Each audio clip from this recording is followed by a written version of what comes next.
Ok, bonjour tout le monde, on va pas perdre le temps avec le début et les présentations, on commence à se connaître, on est parti pour les premières questions. Pourquoi je dis ça? Bah parce que en fait, tout ça, ça a déjà été filmé, mais j'ai perdu mes rushs. Pour ceux qui connaissent pas les rushs, en fait, c'est les vidéos déjà filmées, j'avais plus qu'à la monter, et j'ai tout perdu. Donc bah je recommence, hein, c'est pas grave. Génial, ça met en confiance dès le départ, quoi. Alors on va directement attaquer avec la première question qui nous dit donc, tiens, à quoi ressemblerait un alien réaliste? Finalement, la réponse est assez simple à cette question, malgré le fait qu'on puisse penser qu'elle soit compliquée, en fait on sait pas y répondre. Simplement parce qu'il n'est pas non plus complètement débile d'imaginer qu'une planète un peu plus loin de son soleil puisse avoir une végétation d'une couleur complètement différente. Alors imaginez sur une vie multicellulaire. Pourquoi j'en viens à parler de multicellularité? Eh bien parce que nous, les humains, on est une forme de vie intelligente qui découle du coup d'une chimie particulière, c'est-à-dire de l'eau et du carbone qui sont présentes sur Terre. Mais sur d'autres planètes, il n'est pas complètement fou d'imaginer que ça puisse venir du coup d'une autre chimie, tout simplement, hein.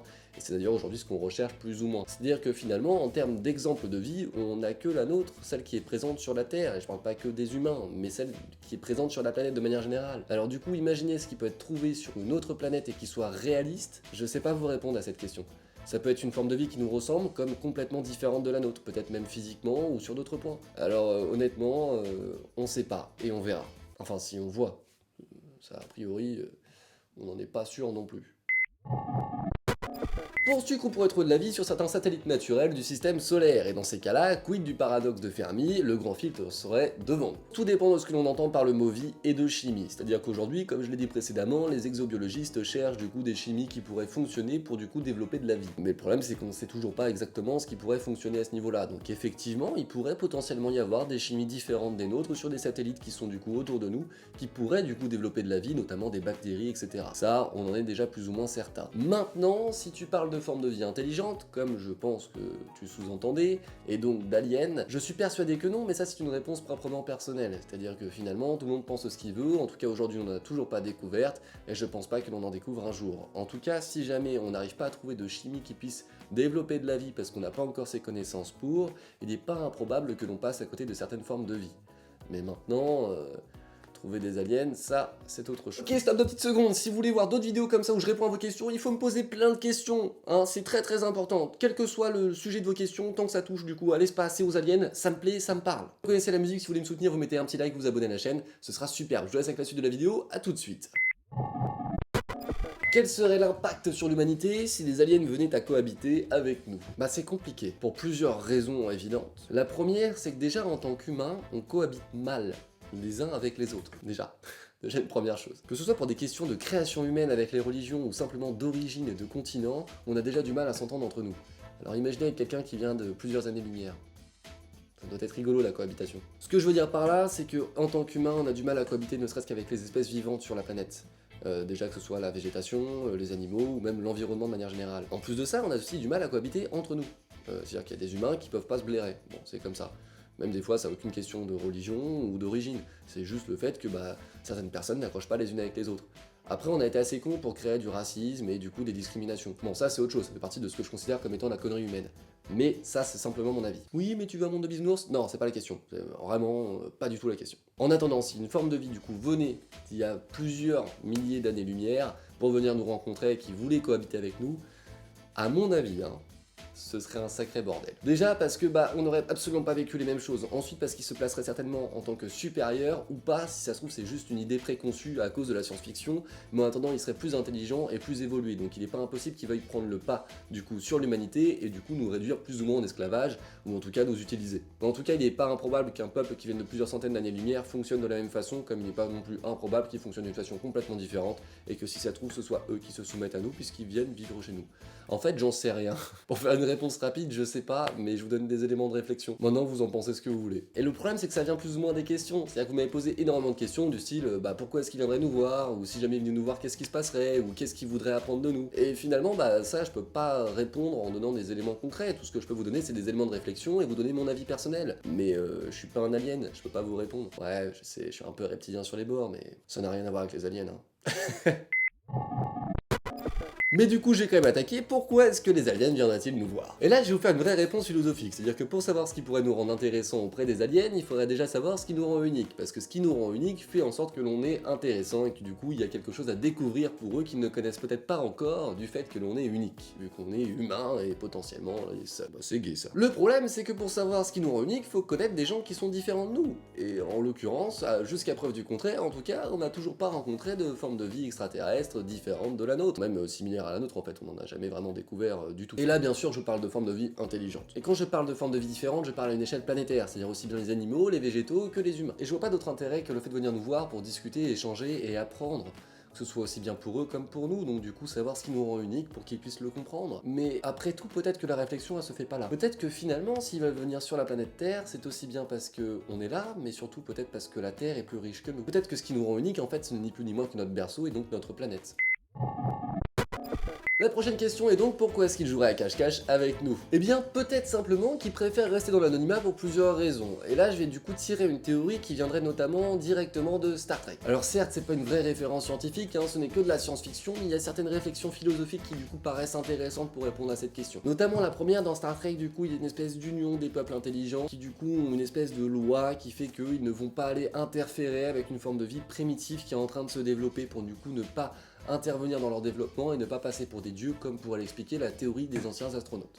Dont d'ailleurs j'ai fait une vidéo précédemment, vous pouvez aller voir si vous voulez, il y a une petite fiche, enfin tout ça. En tout cas, il n'est pas complètement con d'imaginer que nous on est suffisamment primitifs pour eux pour ne pas du coup dénier d'intérêt à venir interférer avec du coup notre évolution. Alors bien sûr, aujourd'hui en 2020, s'ils débarquaient, on les mettrait pas au rang de dieu, ça c'est clair. Mais comment imaginer une cohabitation avec eux? Comment imaginer le fait qu'on puisse discuter ou même échanger avec eux de façon simple et paisible? Si ça se trouve, ce serait le meilleur moyen pour créer une guerre, qu'elle soit politique ou interplanétaire. On n'arrive déjà pas à se mettre d'accord entre nous, alors imaginez du coup avec une race alien et supérieure. Honnêtement, c'est peut-être pas la meilleure des choses à faire, je pense sincèrement qu'on n'est pas forcément prêt à rentrer en contact avec eux.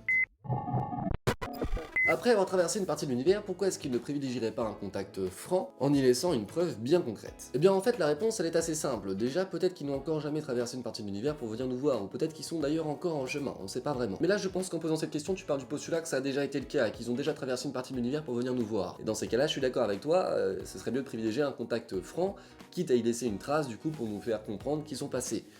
Mais à ça, je vais vous répondre une chose, la théorie des anciens astronautes en parle très bien. C'est-à-dire qu'effectivement, d'après eux, il y aurait déjà eu plusieurs traces, plusieurs choses laissées du coup par ces races supérieures qui seraient venues nous rendre visite.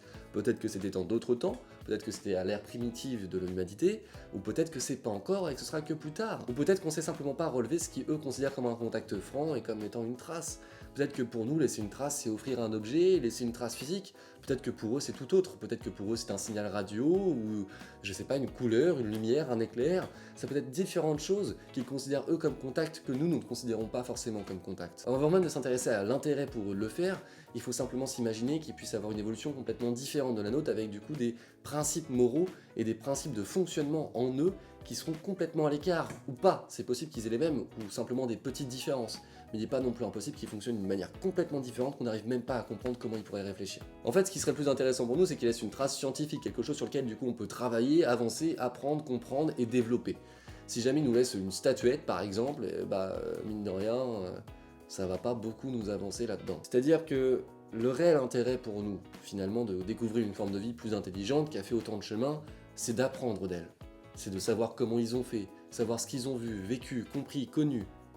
Mais finalement, juste voir ce qu'ils savent faire, ça va pas nous avancer à grand chose à part nous divertir peut-être un temps. Ce que je vais mettre en avant avec la réponse de cette question, comme vous l'aurez compris, c'est qu'elle est très précipitée. C'est une question qui se pose au moment où on n'a pas encore à se la poser en fait. Là on est sur une question qui arrivera bien plus tard dans l'avancée du coup de nos connaissances vers des formes de vie intelligentes.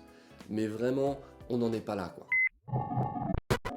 Pourquoi avec tous les portables, caméras et appareils photo récents, les seules bonnes images que l'on a sont fake? Je suis d'accord complètement là-dessus, en cas de contact, je pense que tout le monde sortirait son téléphone s'il voyait un vaisseau ou un ovni dans le ciel de façon flagrante et du coup le filmerait. Maintenant on aura toujours forcément des réponses qui pourront peut-être venir biaiser ce qu'on a vu, c'est-à-dire des réponses de l'armée, etc. pour venir peut-être détendre un petit peu l'atmosphère parce qu'encore une fois je pense qu'on n'est pas prêt à voir tout ça. Cependant, il est vrai que si jamais ça apparaissait, tout le monde le ferait. On a notamment pu le voir avec un phénomène comme le lancement de SpaceX qui a quelques quelques années, qui du coup aux États-Unis avait carrément enflammé la toile, où ça avait créé des accidents parce que les gens filmaient alors même qu'ils étaient au volant, etc., simplement parce qu'ils ne comprenaient pas ce qu'ils voyaient et ils pensaient que c'était une arrivée d'aliens. Et du coup, vous commencez à voir la réponse de la question arrivée. Je pense que si on n'a pas d'image nette et précise, malgré tous les appareils que l'on a, c'est parce qu'il n'y a pas encore eu de contact franc, net et clair de la part de vaisseaux ou d'ovnis sur Terre. Sinon, bien sûr, je pense qu'on aurait des traces vidéo ou photos qui seraient du coup non critiquables et non discutables. Voilà, tout simplement. Après, c'est mon avis, ça n'engage que moi. Vous pouvez penser complètement différemment, il n'y a pas de souci avec ça. Bien au contraire. Pourquoi est-ce qu'il viendrait pour nous et non pas pour les océans? Déjà la question est ultra intéressante, mais je pense que si vraiment tu voulais visiter des océans, tu vas pas sur la Terre, tu vas sur des planètes qui ont des océans avec des formes de vie primitives qui t'embêteront beaucoup moins. Après, peut-être que la Terre fait qu'il y a des formes de vie qui sont spécifiques à notre planète finalement, et du coup des formes de vie qu'ils pourraient pas avoir dans d'autres océans de d'autres planètes. C'est pas forcément con et c'est pas forcément dommage d'imaginer ça, donc effectivement pourquoi pas. Finalement, imaginer qu'ils viennent directement dans les océans pour venir voir les formes de vie qu'il y a, ou simplement venir étudier la planète mais en étant caché. Pourquoi pas. Encore une fois, l'humanité de manière générale, par rapport à l'espace, a tendance toujours à se considérer, en tout cas dans le grand public, comme étant très intéressant et du coup se mettre au centre de tout ça. Mais finalement, c'est peut-être pas le cas. Peut-être que ce qu'il y a de plus intéressant sur la planète, c'est encore une fois pas nous, mais peut-être la planète elle-même, ou même les formes de vie qui du coup sont sous l'eau, que l'on connaît finalement que très peu aujourd'hui. Pourquoi si on fait de la rétro-ingénierie sur des soi-disant objets extraterrestres, on en est toujours au même point, sans possibilité de sortir de l'atmosphère avec nos superbes engins? Alors du coup je comprends pas trop la question dans le sens où aujourd'hui on fait pas de rétro-ingénierie sur des objets venant d'extraterrestres. Alors ce serait en tout cas la chose à faire bien sûr si on en trouvait, ça serait d'essayer de comprendre comment ça fonctionne, comment ça a été développé et comment ça peut fonctionner pour essayer bien sûr nous de nous créer une avancée technologique et scientifique. Ça c'est une certitude. Bon, en attendant aujourd'hui c'est toujours pas le cas, sauf si tu fais référence du coup à la zone 51 et au pseudo-vaisseau qu'on aurait du coup emprisonné là-dedans, en tout cas qu'on aurait récupéré et caché dans cette zone.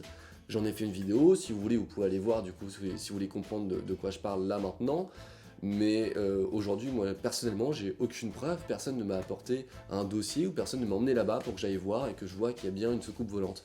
Aujourd'hui on sait créer des soucoupes volantes, on sait les faire voler, on voit que c'est tout sauf aérodynamique. Donc il n'y a absolument aucun intérêt pour nous du coup d'en développer de nouvelles ou de nous intéresser plus à cette technologie là en termes du coup de physique. Encore une fois, aujourd'hui, à ma connaissance, on ne travaille pas sur des technologies aliens que l'on essaye de développer ou de comprendre, simplement parce qu'on n'en a pas encore eu l'accès.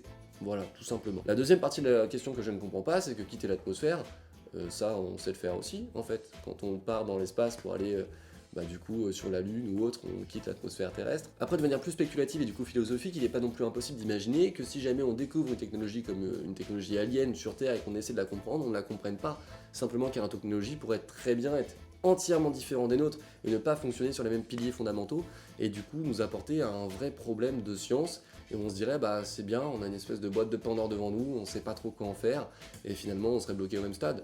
Donc c'est peut-être pas forcément plus intéressant dans un sens, contrairement à ce que je disais un peu plus tôt dans la vidéo. Ok, on arrive donc à la fin de cette vidéo aussi, n'hésitez pas à me poser d'autres questions si vous voulez voir d'autres réponses et du coup voir ces vidéos là continuer, sinon malheureusement ça va finir par s'éteindre. Et surtout donnez-moi vos avis par rapport à ces questions, elles sont très intéressantes parce qu'elles sont très philosophiques, donc tout le monde peut avoir un avis différent et ça m'intéresse de vous lire, ne serait-ce que pour m'élever moi-même intellectuellement parlant, puis simplement pour pouvoir échanger, débattre avec vous les uns entre les autres, ça peut être très sympa. Donc n'hésitez pas à me dire ce que vous en pensez vraiment, ça m'intéresserait beaucoup. Bon après comme d'habitude, likez, abonnez-vous, etc. Vous connaissez la musique, je vous fais des bisous, je vous dis à bientôt, ciao tout le monde, bye.